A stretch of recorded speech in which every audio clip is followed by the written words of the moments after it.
right, welcome back to KUTV Primetime News. Of course, you are watching Money Monday, so to say. And like I told you earlier, it's time we will be talking about strategic financial management. Now, I'm joined by Dr. Austin Omanya, who is a strategic manager. We want to really delve into how to save our finances, how to manage them well in times of a crisis.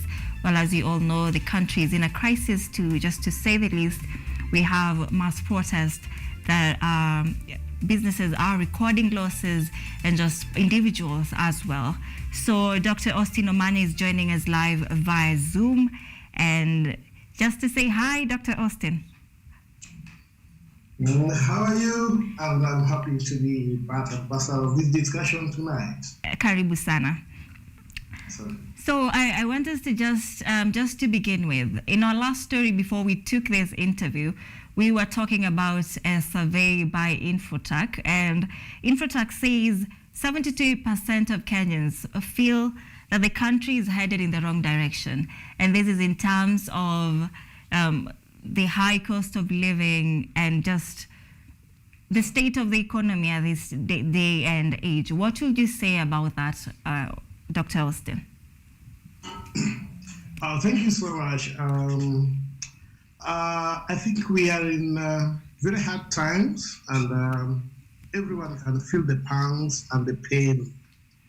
When the fuel prices went up the other day, despite the fact that the court had suspended the implementation of the Financial Act or the Financial Bill, things have never been the same again, because it is true Kenyans are really crying and suffering, and we are not headed anywhere better. But you know what? As a financial consultant, I can advise you and tell you exactly what you can do in terms of crisis. Right. So we are not anywhere better, and that is why we have this discussion tonight. All right. Now, before we also took this interview, I was having a discussion with a colleague, and he was asking, how can you quantify the amount of money to manage? I understand that you financial consultants can also say that someone can manage as little as 5 Kenya shillings. So let's just put it as 5 Kenya shillings. Let's start with that. How do I manage money as little as 5 Kenya shillings? Wow, that's an amazing question. One thing you have to know is that financial management deserves or calls for a culture of financial discipline. Financial discipline means every single coin that gets in my pocket, I have to be accountable for that particular one. In short, what I'm saying is, when I give you 5 shillings today, and in the next few minutes you are not able to tell me how you use that money, then you need to come to a financial management or financial literacy class. Why? Because it has come to a time when every shilling counts. Yeah. And it is upon you to have that particular discipline. And you know what? That is why we talk about planning. So financial planning is going to help you on how you can manage the little that you have, such that by the end of the day, you are accountable for whatever you get in your pocket.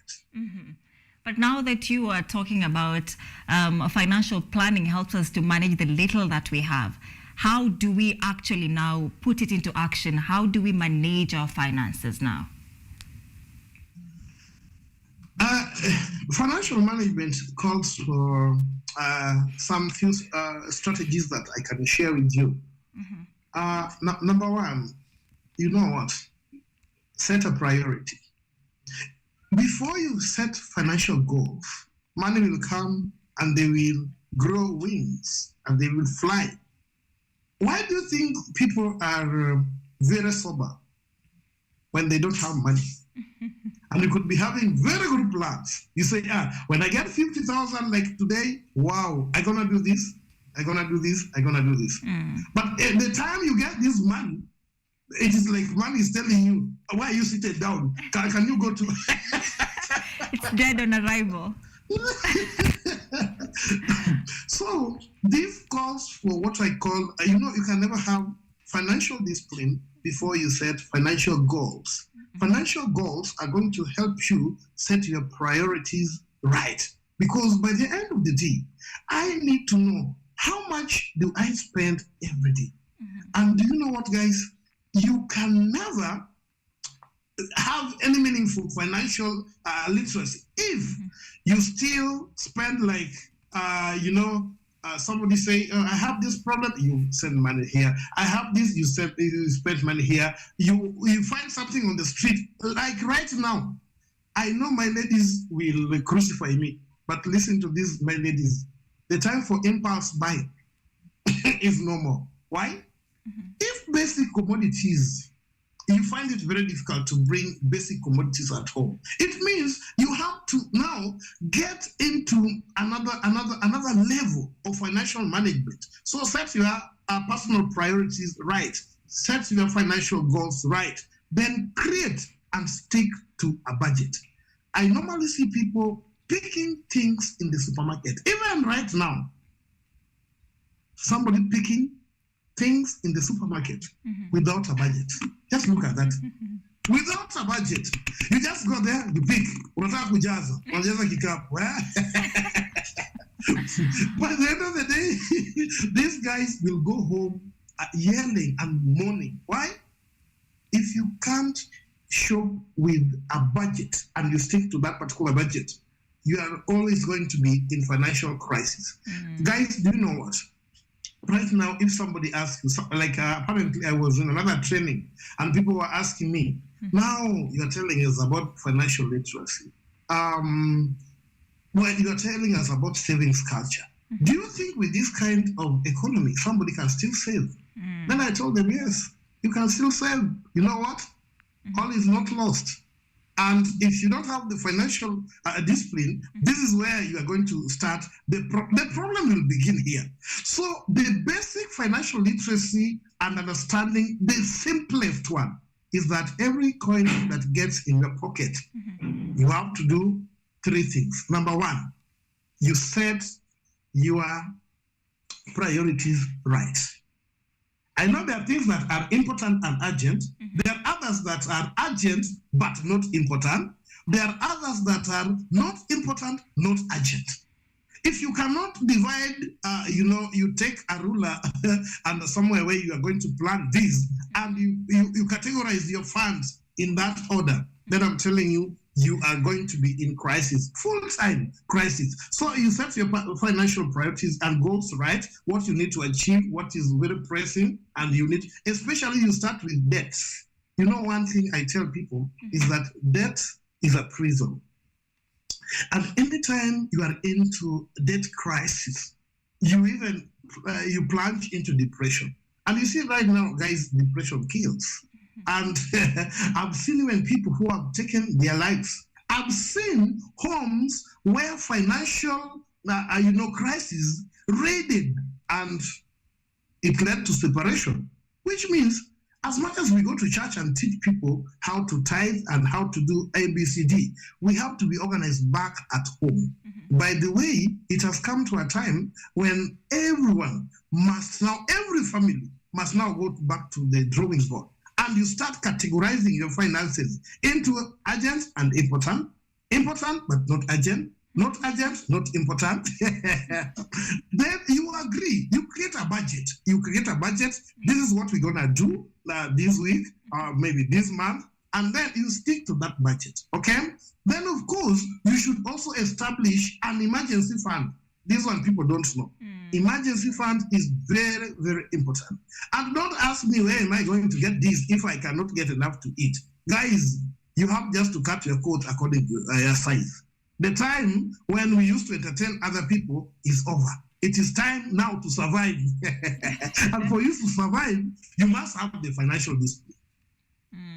Now, from what I'm getting is that people who are surviving on credit are also not in a good state. But really, we can actually find maybe solutions for these people who are surviving on loans.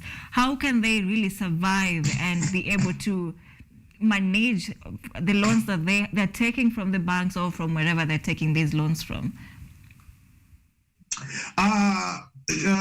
One thing you have to know that loan is not bad, but a loan is a debt. And you see, if you take a loan and you don't invest this money at the right in the right project, then you are going to be stressed paying back this particular loan. And you know what? Whether you like it or not, you have to pay loan. The other day, I was talking to a group of young people, and they were telling me, you know what? We are not going to pay this government fund. How do we call it? Housing levy. The housing levy? No, the one that you can borrow, Hustler Fund. Oh, yes. Hustler Fund. Okay. Yeah, but they were telling me, no, we had some politicians telling us that we are not supposed to pay this one. Hey, I told them, hey, guys, look here. By the time you go borrow, what is in your mind? Do you borrow to eat? Do you know guys who are in crisis, financial crisis at the moment as we speak, are guys who borrow money to eat. You borrow to consume. You are going to be in real trouble. You can never go to the bank, borrow money. Apparently, there's a group of women I really assisted in Homa Bay County to secure a loan, the youth fund. And then they use this loan to buy new dresses and to change the diets. By the time the auctioneers came, they took like everything. I'm just saying this. Financial literacy is very good. It tells us on how we can even deal with our debts. How do you manage your debts?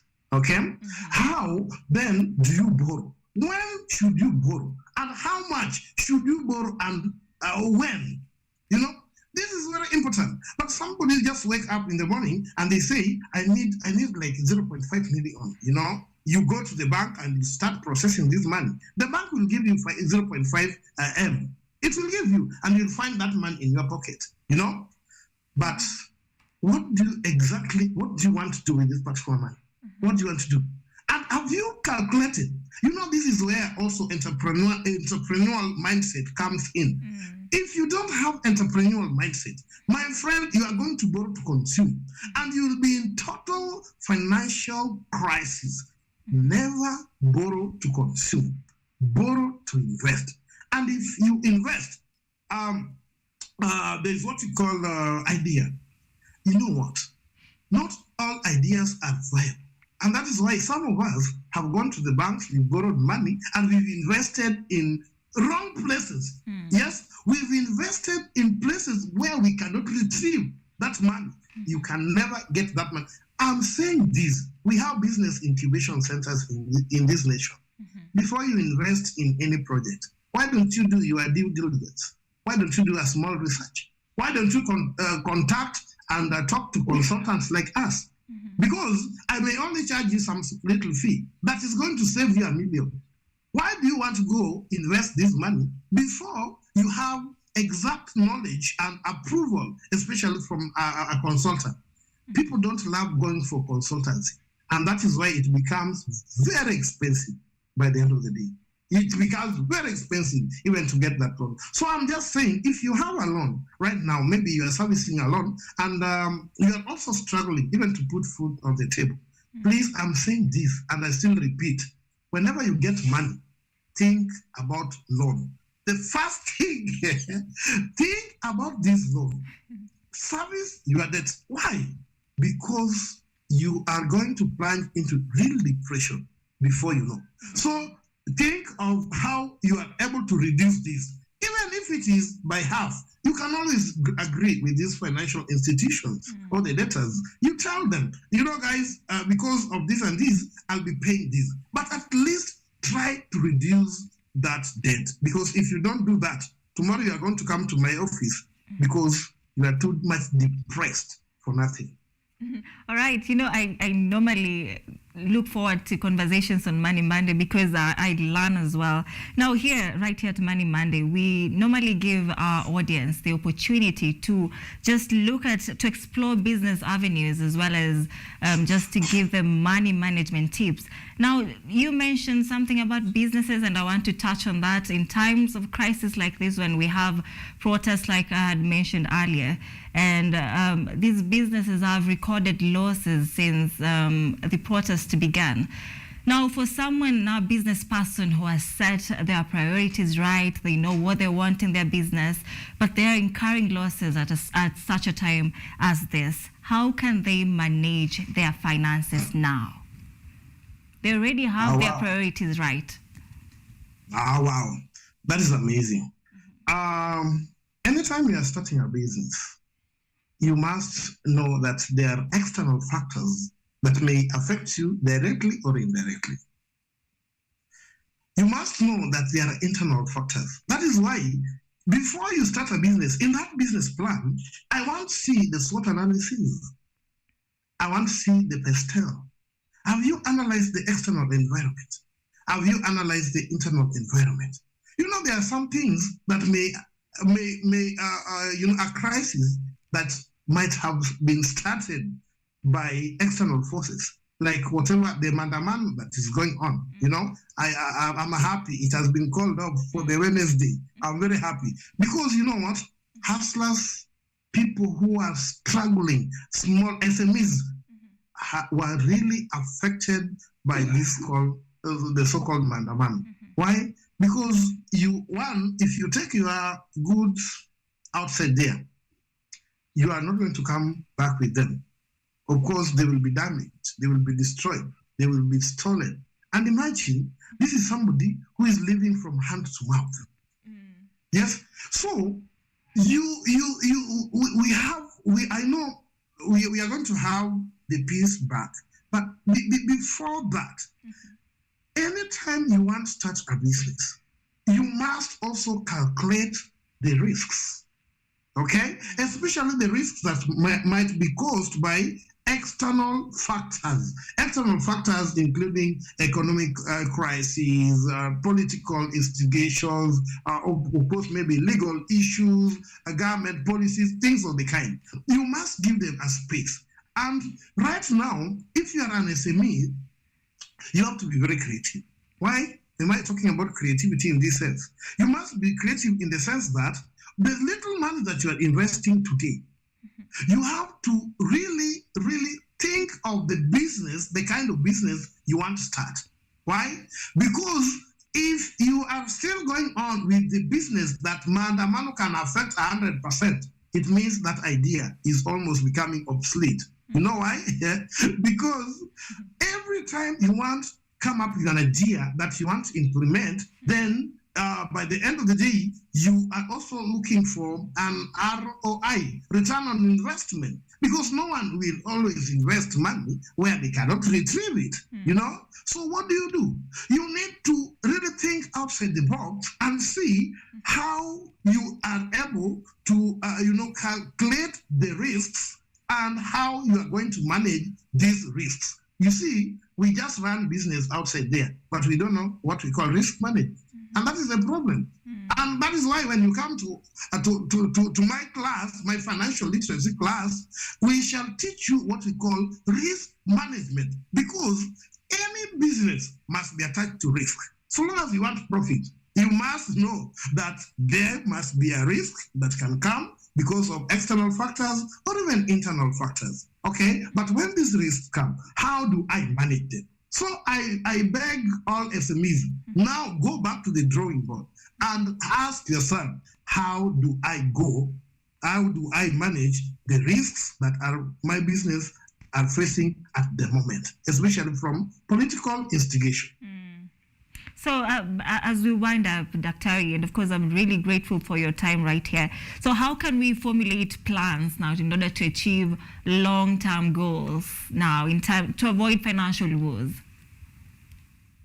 Thank you so much. You know what?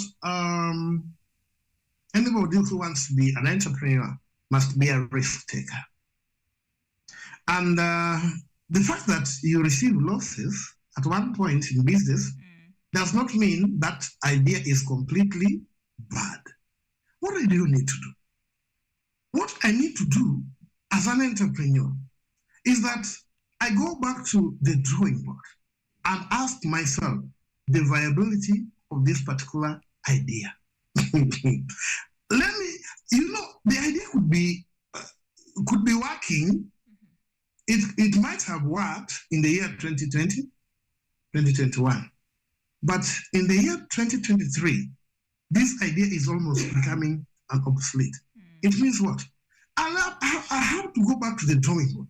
And you can't go back to the drawing board alone. You need a consultant. You see, the problem we have in this nation is that people don't want to do consultancy. They don't want to pay something small so that they can get the information from the horse's mouth. So you go on by hearsays. Do you know why quail had to stop? Do you know why people lost a lot of money in quail's business? No. Yes. Everyone was talking about quails. It was rumors. Quails.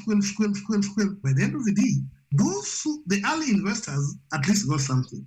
But the late investors really counted losses like no one's business. It is because no one tells you that, you know what, this idea that you are speaking about, it may not be viable in the next 2 years. So if you want to invest in this particular business, this is what you can, this is the path you're supposed to take. So we urge our people that before you invest, you implement any idea, kindly do a lot of due diligence, do a lot of, consultation, so that by the end of the day, you can also get, some little idea on how to go forward. That is why I welcome all of us. Right now, we are running cohort 2 of financial management. Please come to class and learn this thing before you count losses. Thank you so much. That is Dr. Austin Omanya from the Global Strategic Pillar Consultancy. Thank you so much, Dr. for your time right here.